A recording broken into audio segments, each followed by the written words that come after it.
Présidente, Madame la Ministre, mes chers collègues, l'excellent rapport fait par notre collègue André Catelin au nom de la mission d'information sur les influences étatiques extra-européennes dans le monde universitaire et académique français met en lumière les travaux du chercheur Antoine Bondaz, qui a souligné la priorité donnée en Chine depuis les années 2010 à l'intégration civilo-militaire. Il met l'accent sur les échanges d'informations entre les laboratoires chinois de recherche civile et leurs équivalents militaires. Dans le rapport de l'IRSEM, publié l'an dernier sur les opérations d'influence chinoise, on lit que de nombreuses universités chinoises civiles contribuent à la recherche militaire, voire à certaines activités. Je cite, « Au moins 15 universités civiles ont été impliquées dans des cyberattaques, des exportations illégales ou de l'espionnage. » C'est Xi Jinping lui-même qui préside la Commission centrale pour le développement de la fusion civilo-militaire. L'entreprise des technologies de l'information Huawei a ouvert en France 6 centres de recherche de pointe. Huawei a déposé en 2018 un brevet pour une technologie permettant d'identifier les personnes d'origine ouïghour. Les doctorants, pour certains en thèse CIFRE, signent une clause de confidentialité au profit de l'entreprise. Quels garde-fous ont été mis en place pour que les universités et les chercheurs qui entretiennent des liens avec la Chine ne puissent contribuer à des applications militaires ou à l'élaboration de technologies de surveillance, de contrôle et d'oppression de la population chinoise? J'ai une deuxième question. Lors de votre visite à Shanghai en 2018, vous aviez été informé de la coopération stratégique mise en place entre l'Institut Pasteur de Shanghai et le P4 de l'Institut de virologie de Wuhan. Le P4 a désormais une notoriété mondiale puisqu'il est aujourd'hui au centre des interrogations sur l'origine du virus Covid-19.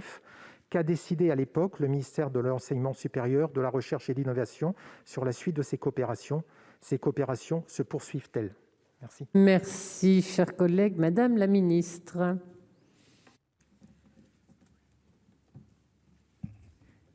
Merci Madame la Présidente, Mesdames les sénatrices, Messieurs les sénateurs, Monsieur le sénateur Cadic.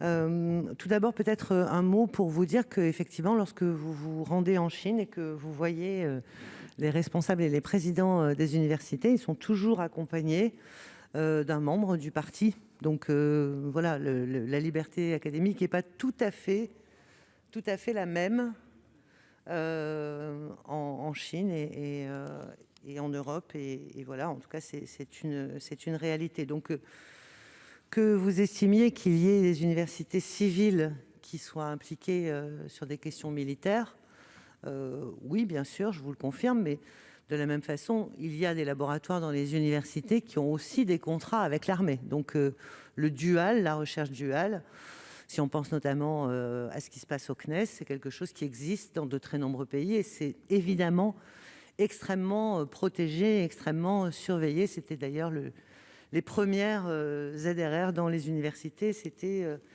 les laboratoires qui effectivement faisaient de la recherche duale.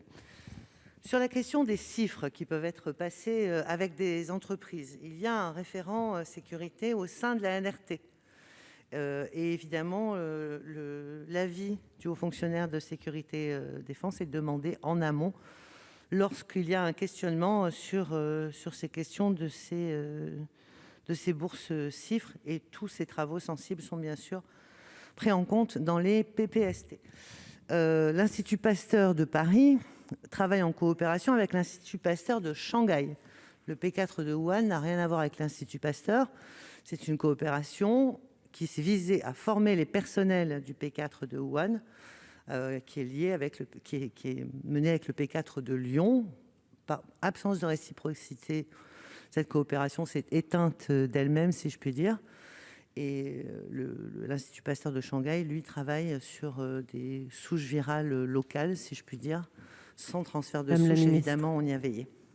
Merci.